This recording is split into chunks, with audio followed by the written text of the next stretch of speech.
January 12, 1943. The sky above the Solomon Islands is a pale wash of early dawn. Mist clings to the jagged peaks of the islands, swirling around hidden bays where the enemy lurks. From the east, twin-engine silhouettes cut through the morning haze. Lockheed P-38 Lightnings, sleek and sharp, slice through the clouds, their propellers whining like predatory birds. Below, Mitsubishi Zeros wait, glinting in the first light, nimble and deadly. Pilots grip their controls, eyes scanning, hearts steady yet tense. Somewhere in the cockpit, a small, almost invisible wire hums quietly through the control system. A subtle innovation that will give these American planes an edge, unseen but decisive. The hunt begins, and the balance of the sky is about to shift. By early 1942, the Pacific had become a deadly chessboard. Japanese forces had struck with precision, capturing vast territories from the Philippines to the Solomon Islands. Air superiority was their backbone. The Mitsubishi A6M-0, with its incredible maneuverability and long range, dominated the skies.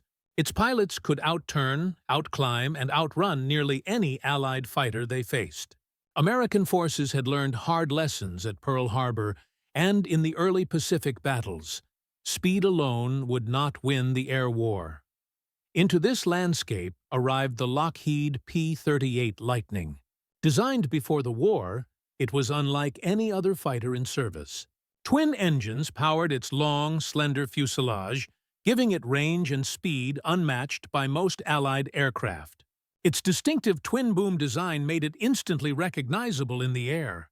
The U.S. Army Air Forces hoped it could counter the Zero's agility with sheer power, firepower, and innovative engineering. American pilots quickly discovered the strengths and weaknesses of their new fighter. The P-38 could dive faster than a Zero, and its concentrated nose-mounted guns, 4 50-caliber machine guns and a 20mm cannon, allowed for accurate bursts without aiming adjustments. However, early encounters revealed issues: control sensitivity at high speeds, occasional engine problems in tropical conditions, and a learning curve for pilots transitioning from single-engine planes. The Pacific environment itself presented challenges. Monsoons, volcanic islands, and salt-laden air pushed machinery to its limits. Airfields were often makeshift, runways short, and maintenance crews stretched thin. Every advantage mattered, no matter how small. Designers at Lockheed and engineers in the field sought tweaks that could turn incremental improvements into battlefield dominance. Among these refinements, subtle changes in control systems, wiring, and mechanical linkages would quietly give American pilots the upper hand. Meanwhile, the Japanese continued refining their own tactics. Zero pilots relied on agility and close-range dogfighting. They expected opponents to engage in turning battles where the Zero's strengths were decisive. Early encounters showed that if a P-38 could avoid these traps and leverage speed and firepower, it could survive and dominate. The battlefield was evolving, and small technological innovations would have outsized consequences. By mid-1942, the stage was set for a shift. Guadalcanal had become a focal point of the Pacific conflict. American and Japanese forces clashed repeatedly over its skies. Each encounter tested pilots, planes, and strategies. Among the innovations quietly being integrated into the P-38 was a small, almost invisible wire in the control system. Engineers did not boast about it. Pilots barely noticed it at first. Yet in the unforgiving skies over the Solomons, this tiny modification would soon reveal its importance. By late 1942, Guadalcanal had become the focal point of the Pacific War. The island's airfield, Henderson Field, was critical. Whoever controlled the skies could influence supply lines, troop movements, and naval operations. American forces had fortified the airstrip under constant Japanese attack, while pilots faced daily sorties against enemy fighters and bombers. Every advantage mattered. The P-38 Lightning, though advanced, required adaptation. Engineers analyzed combat reports, pilot feedback, and mechanical performance under tropical stress. One area of focus was the control system. The twin-boom design demanded precise responses from the pilot. A slight delay or misalignment could cost seconds, enough for a Zero to exploit. Among the subtle refinements was a small control wire connecting the flight surfaces to the cockpit. Its presence was almost invisible, yet it improved response times and stabilized control at high speeds. It was not flashy, nor was it publicized, but it worked. Training programs incorporated these insights. Pilots learned to leverage the P-38's diving speed, climb rate, and concentrated nose firepower. Dogfighting tactics shifted. Instead of turning to match a Zero, pilots were taught to boom and zoom, diving from above, striking with speed, then climbing back out of reach. This method exploited the P-38's structural strengths while minimizing exposure to the Zero's agility. The secret wire, though unseen, subtly enhanced the plane's responsiveness during these maneuvers. Field modifications were common. Maintenance crews often adjusted control linkages, lubricated mechanisms, and fine-tuned the small wires and pulleys that ran through the P-38's fuselage and wings. Engineers noted that even minor adjustments could amplify the pilot's control, giving them a split-second advantage in combat. Over time, these tweaks became standardized, creating a machine that was not only fast and heavily armed, but subtly more precise than its designers had first anticipated. Meanwhile, Japanese pilots were formidable. They adapted quickly, exploiting weaknesses wherever they appeared. The Zero's light frame allowed sharp turns and rapid climbs, but it came at a cost. Armor was minimal, and firepower was limited to 2 machine guns and a cannon.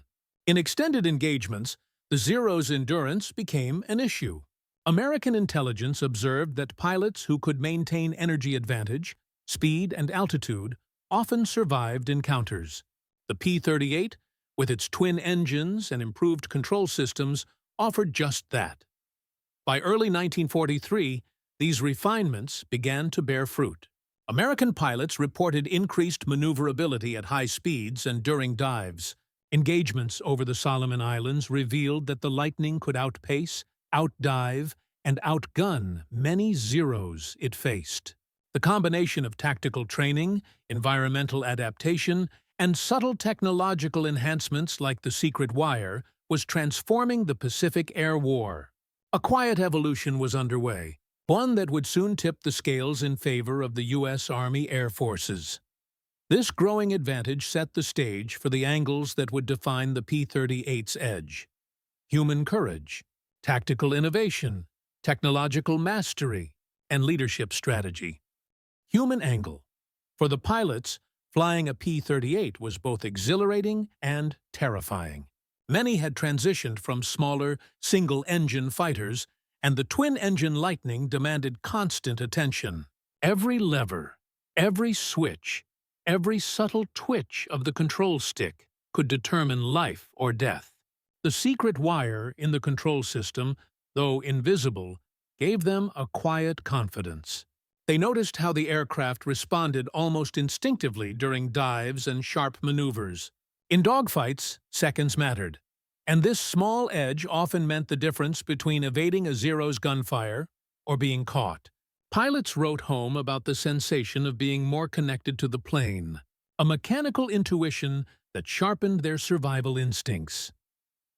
Tactical angle. Tactically, the P-38 allowed new approaches to air combat. The boom and zoom method became standard.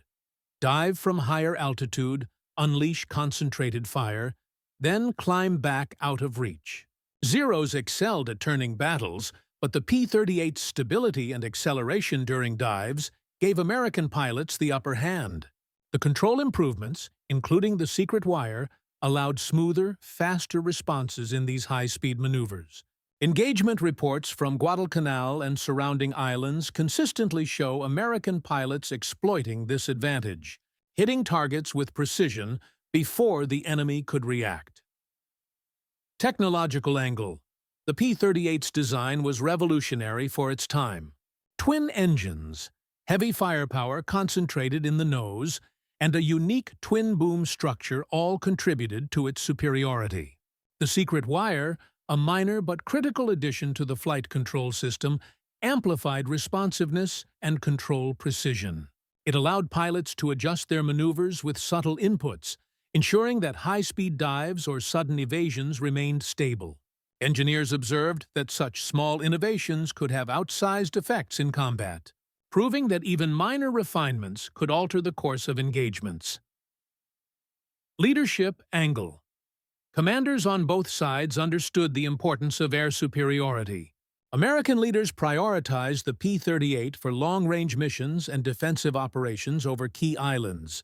They emphasized pilot training, mechanical maintenance, and integration of small innovations like the control wire.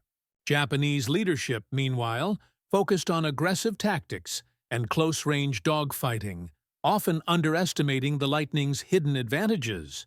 This difference in approach highlighted how technology, strategy, and leadership intersected in the Pacific theater. These perspectives illustrate the early edge the P-38 gained in the skies, but the story was far from over. Subtle technological refinements, pilot skill, and tactical evolution set the stage for broader consequences in the war above the Solomons. Enemy analysis. Japanese pilots respected the P-38's capabilities quickly. The Zero's advantage lay in agility, but it lacked armor and concentrated firepower. Engagement reports noted that when P-38s executed high-speed dives or sudden climbs, Zeros struggled to maintain accuracy. The secret wire, invisible to both sides, enhanced control precision, making Lightning maneuvers smoother and less predictable. Over time, Japanese pilots adapted by attempting more aggressive head-on attacks, but these often played into the P-38's strengths, exposing them to devastating nose-mounted gunfire. Psychological, chati, moral angle. The presence of a subtle technological edge had profound effects on pilot morale. P-38 crews felt a growing confidence in the cockpit, knowing their aircraft could respond faster and more reliably in critical moments. Zeros, once considered nearly untouchable, became threats that could be managed. Letters and mission reports show pilots noting the feel of the plane under stress, a quiet assurance provided by engineering refinements. Morale influenced performance.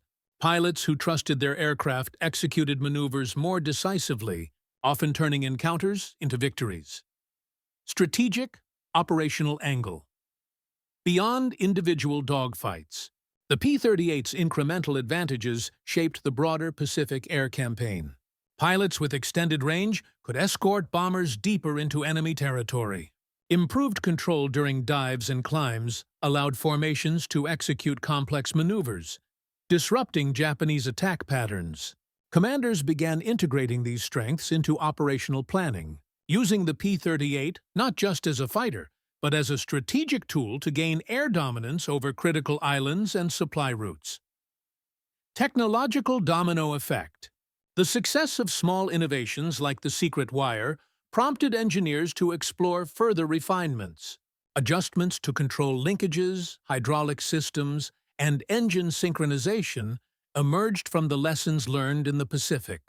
These changes were not flashy, but cumulatively transformed the P-38 into a far more formidable opponent than its original design suggested.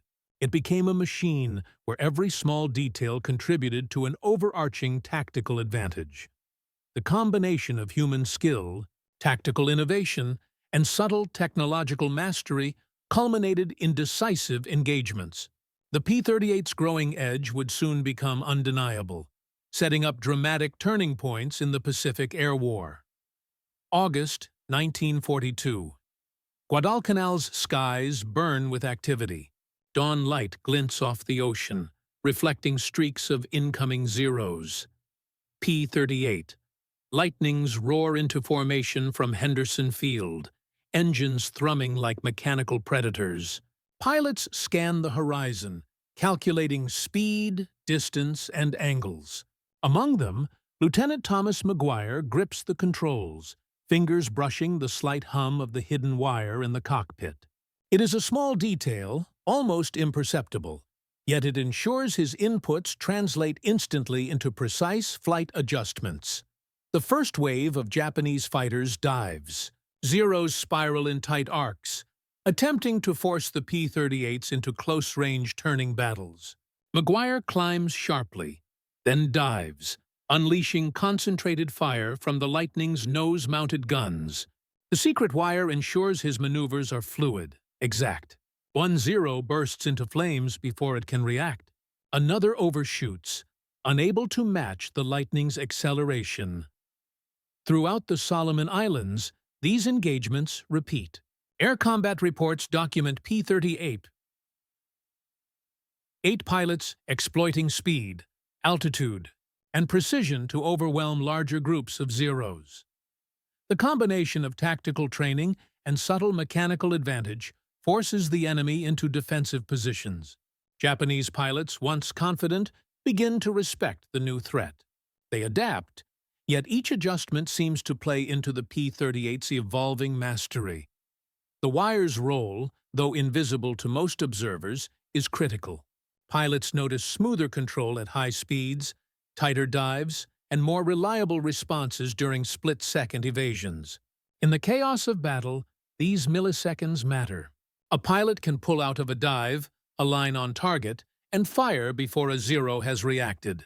Over multiple sorties, these advantages accumulate. By late 1942, the balance of air power above Guadalcanal is shifting. The Japanese still fight fiercely, but the P-38's incremental edges, engine performance, firepower, pilot training, and the subtle control refinement begin to dominate the narrative. Every encounter strengthens confidence, refines tactics, and exposes vulnerabilities in the Zero's design. The stage is set for decisive maneuvers that will confirm the P-38's superiority in the Pacific. October 1942. The air over the Solomons is alive with engines, tracer fire, and smoke trails. A formation of 6 P-38 Lightnings spots a larger group of Japanese Zeros approaching from the northeast. Squadron leader Major Richard Bong signals a coordinated attack. Each pilot tenses, relying on training, instincts, and the subtle responsiveness of their aircraft. As the first Zero dives, the P-38s execute a synchronized boom and zoom maneuver. Lieutenant McGuire descends from higher altitude, nose guns blazing. The secret wire ensures instantaneous control feedback, allowing him to make precise adjustments mid-dive, compensating for turbulence and sudden turns.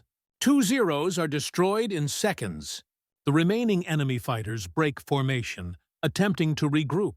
But the P-38s maintain superior energy advantage, climbing and diving with effortless precision. In another engagement above Cape Esperance, P-38 pilots encounter a squadron of heavily armored Zeros attempting a head-on assault. Timing is critical. Pilots use altitude and speed to dictate the battle. The Lightning's controls, refined with subtle modifications, respond predictably. Pilots pull up, roll, and dive, striking the enemy before they can react. By the end of the day, mission reports confirm multiple kills, minimal losses, and growing tactical dominance. These aerial duels reveal the cumulative effect of innovation, training, and adaptation. Small mechanical refinements, like the secret wire, combine with tactical evolution to create a multiplier effect. Zeros, agile and lethal, find themselves outmatched in energy retention, dive speed, and coordinated firepower. Pilots who trust their aircraft exploit this gap relentlessly. By December 1942, intelligence reports indicate a shift in Japanese air strategy. Squadrons avoid prolonged dogfights with P-38s, focusing instead on hit-and-run tactics. The Americans, however, now control the skies over Guadalcanal with increasing confidence. Every sortie reinforces the Lightning's reputation, a plane that is not only fast and powerful, but subtly, mechanically superior in ways the enemy cannot anticipate. The turning point is clear.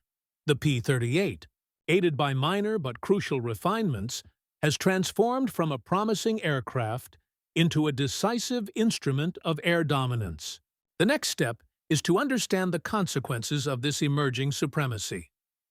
By early 1943, the results of the P-38's incremental advantages were undeniable.